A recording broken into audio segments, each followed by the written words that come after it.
When you have a heat dome over the entire west coast of the United States, when you have temperatures, record-breaking temperatures, record droughts, then you've got something else at play. California, folks, is America fast forward.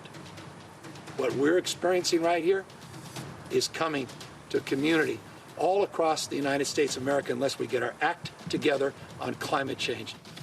Stark warning there from California Governor Gavin Newsom after the worst week of wildfires ever up and down the Pacific coast. Apocalyptic scenes, at least 27 dead, dozens more missing, thousands forced to flee their homes.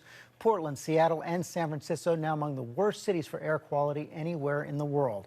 President Trump is heading to California tomorrow, and we're joined now by Washington Governor Jay Inslee, Oregon Senator Jeff Merkley. Thank you both for joining us this morning. And Senator Merkley, let me begin with you. I know you spent the day traveling your state yesterday. What have you learned? Where do things stand right now?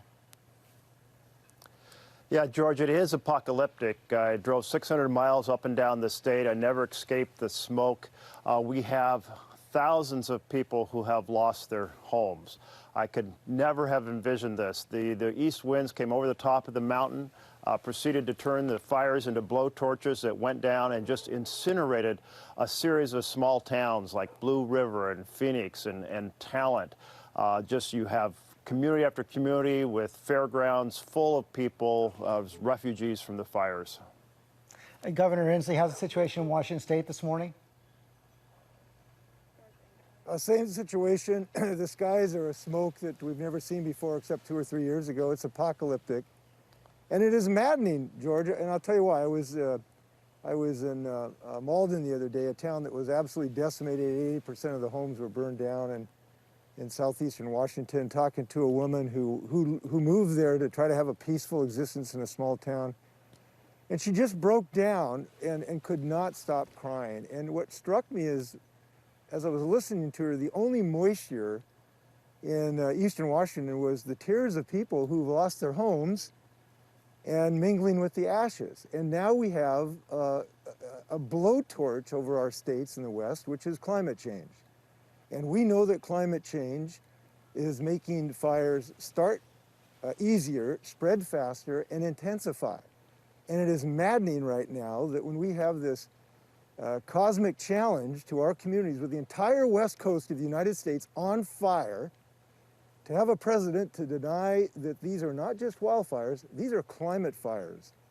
And if this is not a signal to the United States, I don't know what it will take, because as Governor Newsom suggested, it may not be fires in the Midwest, it's floods in Hamburg, which washed away Hamburg, Iowa. It's the rising seas that are drowning Miami Beach. It's the hurricanes in the East Coast. We need to act, and we need to act now. And these people whose homes were destroyed that I've seen with their tears in the last few days, they deserve action against climate change. And Senator Merkley, the president did address that last night in Nevada. He actually bragged about leaving the Paris Climate Accords and then went on to say this about the fires.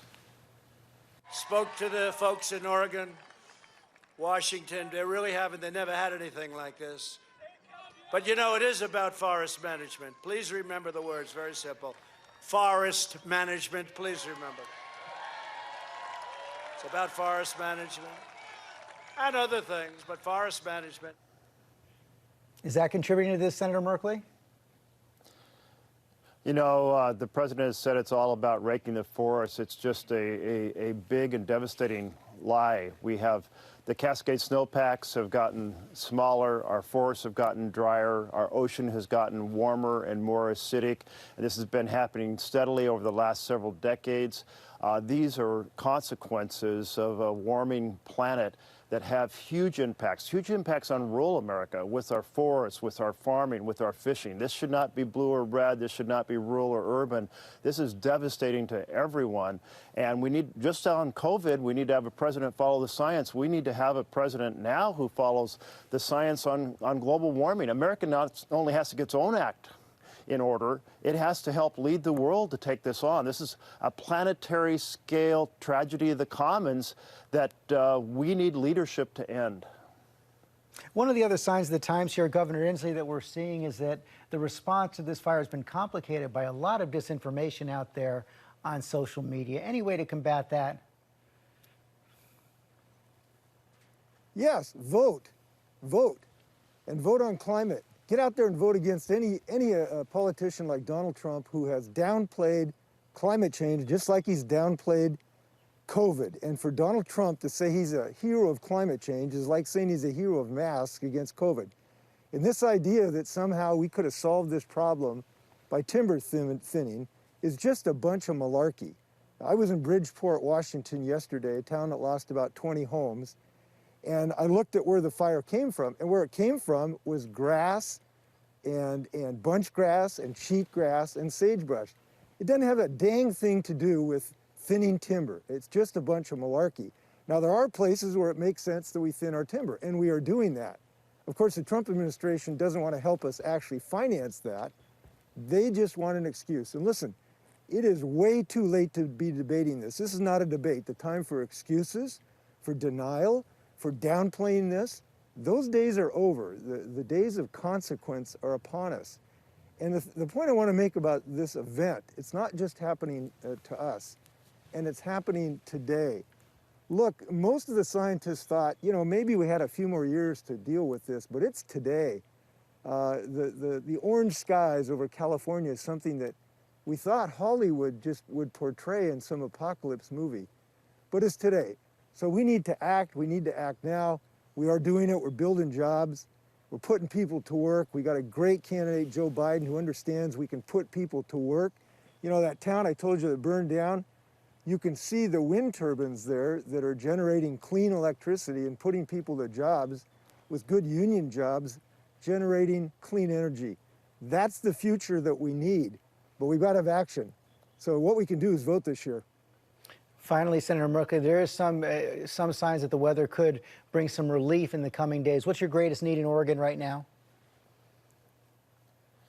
Well, we are hearing reports that as the winds start to move back on shore, we may have gusting starting this afternoon. We're very worried about that. This would move the fires back to the east. Right now the winds are calm. We have a little more humidity. That's great, but the weather can change, and we have fires still burning across our state. So we're very concerned about this moment and the days to come. Gentlemen, thank you both very much. We know it's such a tough situation out there. Thank you. Thank you.